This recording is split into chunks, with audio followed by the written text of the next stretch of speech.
Entrepreneurship is hard. It is so rough. Like I've been doing this for 25 years and I was just sitting in my office thinking, I'm leaning back and I just had some great agent attraction meetings and going through their stuff, going through some contracts. And I'm just thinking, I'm like, how does Ryan Serhant do all that he does? Like him, Sharon, some of these influencers, I just don't know how they do what they do.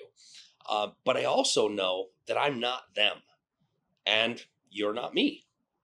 So I realized like we all have certain paths. And I think the hard part is that there's a comparison thing that tends to steal our joy.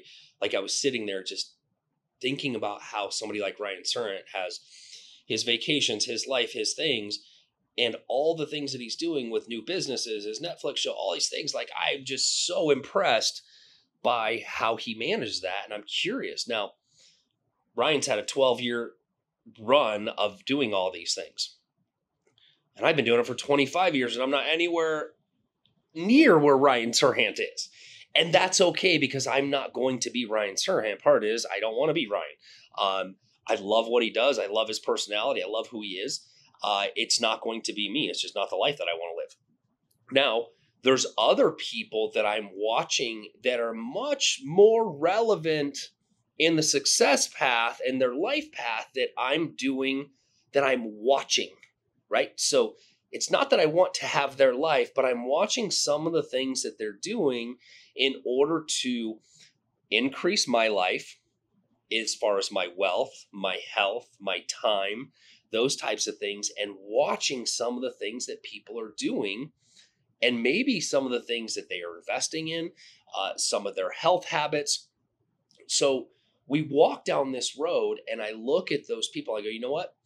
What is that person that's one level above me in income doing that I can start doing? So here's an example. Sharon is the president of our company. I always try to say his last name and I'm going to botch it. Servatas. That's not right. See, I fucked it up. I can pronounce his first name. That's good news. So here's the cool thing. I have been entrenched in Sharon's teaching for the last 8 weeks. Now, when it looks at scale, I'm just going to take a small metric.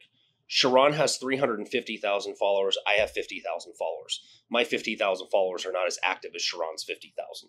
So it's still a very big gap. Now, what I love about Sharon is the simple, tactical, inspirational things that he does, which many of the podcasts and teachings I've watched him, I've been able to apply those things in my life. So he's a very fascinating person to watch and listen to from that aspect. So then there's Cody Sanchez, who I really am enjoying her content from a couple of different perspectives. She likes to challenge things. Even though she's doing something one way, she will challenge herself in another. Recent podcast I listened to with Cody, I don't even remember the guy's name, but it was building $1 billion business in joy. And it was very fascinating to listen to this guy that had sold a company for $15 million and was broke in a year. What he learned was finding the joy and building a business and a thing that he does from his heart. So what I loved about this particular podcast was he was building his business from the heart around the things that he enjoyed and the information he wanted to give. Now, what I learned from that piece was more joy. And what do I really love doing with you guys? One of the things I love doing is just sharing some of this stuff from the heart like I'm doing now and not worrying about what somebody's opinion is, where I'm going, but really delivering a few practical things that might impact you and might inspire you to realize, like, maybe I'm going down the wrong path. Maybe I'm comparing myself to the wrong people, and maybe I need to take a step back. I do believe that in that podcast, one of the main things that I learned from it was just the ability to go through and enjoy what you're doing and speak from the heart rather than what social media has done to some of us and given us anxiety about What's somebody going to think? What's going to be say? Am I saying it the right way? Is it the right lighting? Is it all the things?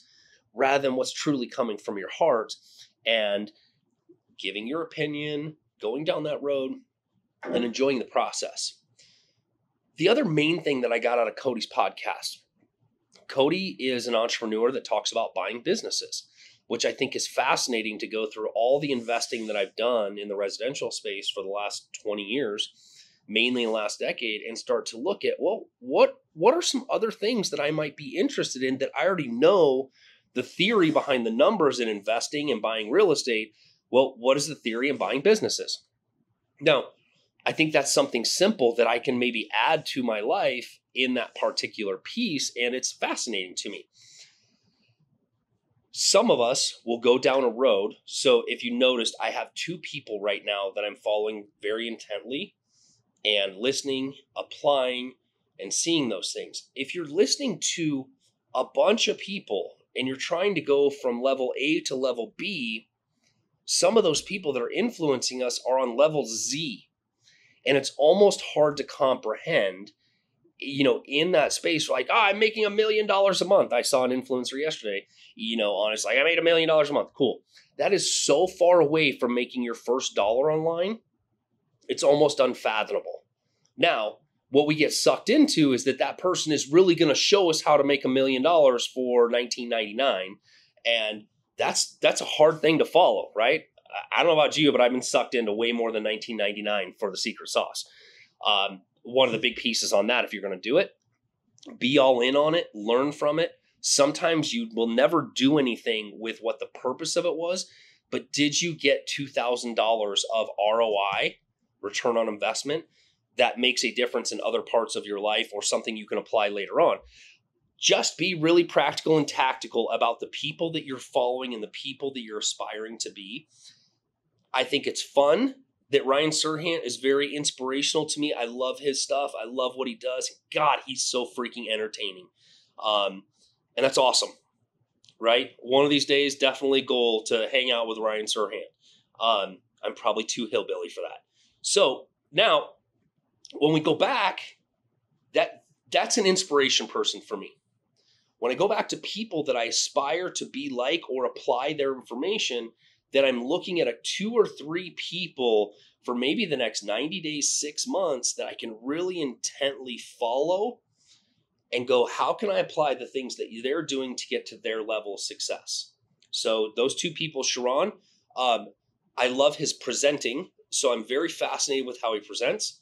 I'm also very fascinated with how he talks. So even while I'm shooting this video, I'm trying to think, like, what would Sharon do, right?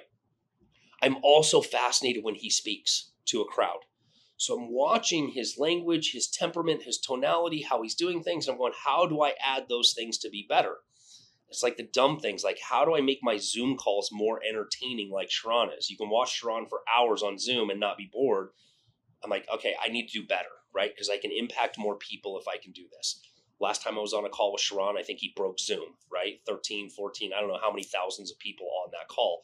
And I'm like, man, how can I get 100 people on my next call, right? So, hey, by the way, I do several events online and in person a month on my website, valentinegroup.az.com/events. You can sign up for any of those events. Would love to have you there. My goal is really to impact the real estate industry because I believe at a high level that the more impact we can make in a positive light in the industry and show what I'm doing and helping the industry, that it's making a difference all the way down to the consumer. And what's funny about this is I've been fired or not hired by several people because they're like, oh, well, I've seen your social media and it doesn't look like you do a lot of real estate. Well, we do a lot of real estate. Still buying a lot of real estate, still selling a lot of real estate. It's just not a lot of my social media piece, although we're adding more to it.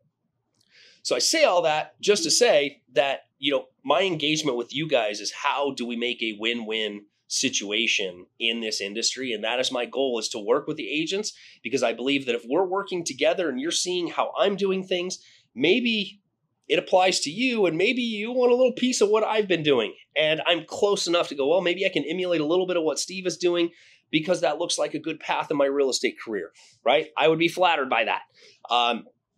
And if you are experiencing anything right now with your real estate business, and what I mean by experience, you are questioning where you're sitting right now. And I'm not just talking about your brokerage. This could be your brokerage, your team, your career. There's a couple of questions that I have developed for you that I'd love to send you. And if you will DM me the word agent interview, I will gladly send that back to you. And what that is it's a twofold piece that you are going to absolutely love. It is 10 questions to make you question all these things and where you're at currently in your real estate space. Like right now, I'll give you the first question. Does your brokerage, your community, your team, does it currently bring you joy? That's the question. I want to know how happy you are, because a lot of us have been head down for the last freaking, I don't know how many years, and we may not be experiencing a whole lot of joy, and we may need some change. By the way, this guidance here is to look at things and go, okay, I answer these questions and maybe I need to start looking at some change. So then you're going to take the same questions, and when you go and you start looking, new brokerage, new team, you need to ask these questions based on the ones that you're missing things and see if that next move is where you want to go. So what I'm doing is I want to help you go and help you understand what you're moving from and moving towards. And sometimes in the real estate space, we do this. We're here and we move lateral. We move from one team to the next or one brokerage for the next, maybe for a little increase in splits, maybe decrease. Nobody increases splits. Well, maybe they do. Point being is that these questions are going to give you some rails and some boundaries. And you might answer all of them and go, I am happy where I'm at. But I guarantee you, if you even sent this, you are unhappy with something in your life, and I want to help you have a conversation around it. And if real brokerage is an opportunity for you, I'd love to talk to you. And by the way, it's not for everybody, but it's worth the conversation to see what the value is. So if you want to do that, you know where I'm at. Get this free template, take the quiz, answer some questions, figure out where you're at. Hey, I'm Steve Valentine. I am a real estate strategist, expert in the Phoenix market.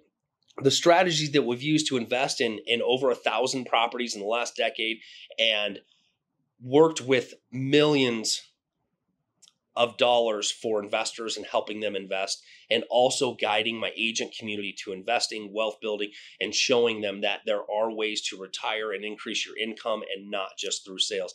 So if you want to connect, I would love that. And I appreciate you guys being here. And until next time, have a great week.